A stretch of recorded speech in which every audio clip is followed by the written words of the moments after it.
لفظ کو پھول بنانا تو کرشمہ ہے فراز، اس عہد کی سچائیوں کے علم بردار اور مزاحمتی شاعری کے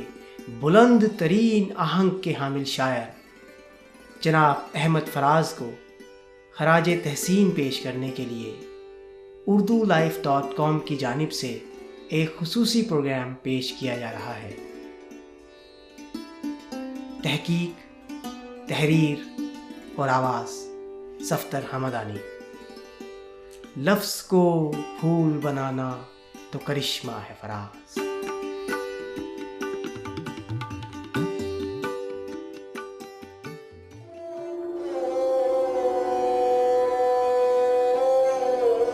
اتنا شرمندہ نہ کر اپنے گنہگاروں کو، اے خدا تو بھی رہا ہے میری خواہش میں شریک۔ لفظ کو پھول بنانا تو کرشمہ ہے فراز، ہو نہ ہو کوئی تو ہے تیری نگارش میں شریک۔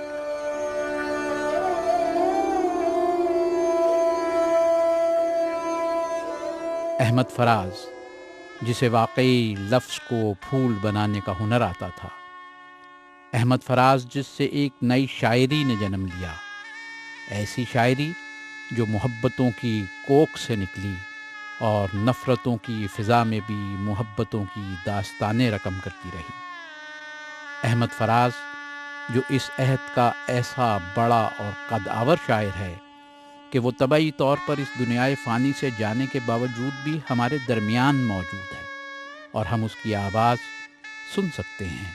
اس کے وجود کو محسوس کر سکتے ہیں۔ احمد فراز جو ہر جابر، ظالم اور سفاک حاکم کا مخالف اور بے صدا عوام کی زندہ، متحرک اور پائندہ آواز ہے۔ احمد فراز ایک عہد کا نام ہے جس نے اپنے قلم سے کئی عہد لکھے۔ احمد فراز ایک کردار کا نام ہے جو اپنے خیال اور نظریات کو سب سے الگ رکھتا ہے اور اپنے جدا لب و لہجے کی وجہ سے بہت جلد سب کی نظروں میں ٹھہر جاتا ہے اور دوسری بار اپنے مخصوص طرز تکلم اور تحریر کی وجہ سے سب سے الگ ہو جاتا ہے۔ وہ وقت کو زنجیر کر لینا اور پرانے انسانیت سوز رویوں کو تسخیر کرنا چاہتا تھا۔ اس نے اصلیت اور حقیقت کو پانے کے لیے بے وطنی کے دکھ بھی سہے اور ایسی شاہکار نظمیں اور غزلیں اردو ادب کو دیں کہ صدیوں تک اس کی بے وطنی وطن والوں کو محبت، اخوت اور اپنے حق کے لیے لڑنا سکھاتی رہے گی۔ شکست فراز کو پسند نہیں تھی اور کسی بھی اصول پسند کو اس لفظ شکست سے کوئی انس نہیں رہا، چاہے وہ اپنے دور کے پاگل اور دیوانے ہی کیوں نہ کہلائے ہوں۔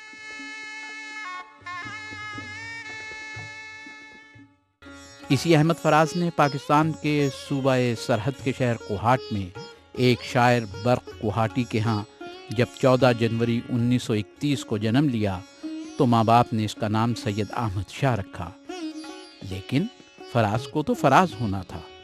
سو اس فراز نے سید احمد شاہ پر احمد فراز کو ایسا حاوی کیا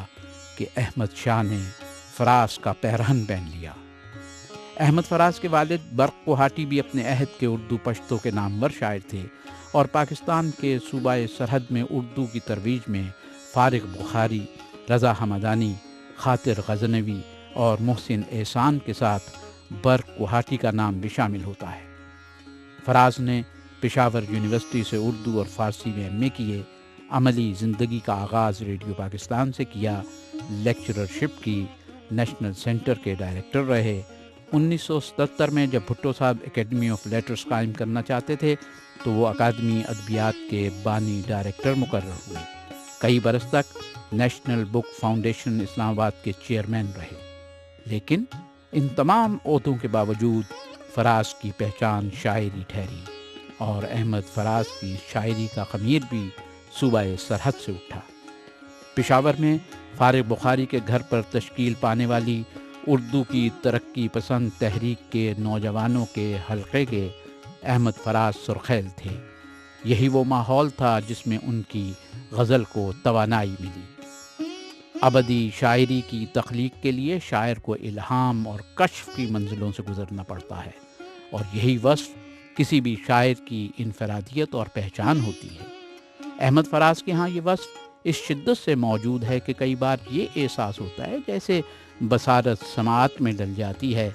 اور ایسے خاموش منظروں کو کشید کر لیتی ہے جو کسی کو دکھائی نہیں دیتے، اور سماعت پر بصارت کا گماں ہونے لگتا ہے، اور وہ سب کچھ سن لیتے ہیں جو کسی کو سنائی نہیں دیتا۔ فراز نے ماضی کی تلخیاں لکھی ہوں یا شب و روز کا افسانہ، جو کچھ بھی ان کی جنبش قلم سے نکلا اس پر پڑھنے اور سننے والوں کو اپنے سے ہو کر گزرنے کا احساس ہوا۔ رات کے بے پایاں سکوت میں انہوں نے جب کبھی در دل پہ دستک دی،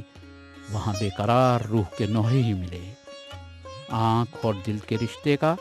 ایک الگ سا رخ فراز کے ہاں۔ آنکھ سے دور نہ ہو، دل سے اتر جائے گا، وقت کا کیا ہے، گزرتا ہے، گزر جائے گا۔ آنکھ سے دور نہ ہو، دل سے اتر جائے گا، آنکھ سے دور نہ ہو، دل سے اتر جائے گا، وقت کا کیا ہے، گزرتا ہے، گزر جائے گا، وقت کا کیا ہے، گزرتا ہے، گزر جائے گا، ڈوبتے ڈوبتے کشتی کو اچھالا دے دوں، ڈوبتے ڈوبتے کشتی کو اچھالا دے دوں، میں نہیں کوئی تو ساحل پہ اتر جائے گا، ڈوبتے ڈوبتے کشتی کو اچھالا دے دوں، میں نہیں کوئی تو ساحل پہ اتر جائے گا،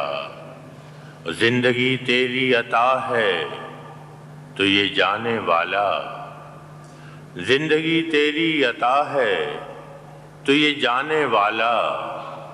تیری بخشش تیری دہلیز پہ دھر جائے گا، زندگی تیری عطا ہے تو یہ جانے والا، تیری بخشش تیری دہلیز پہ دھر جائے گا،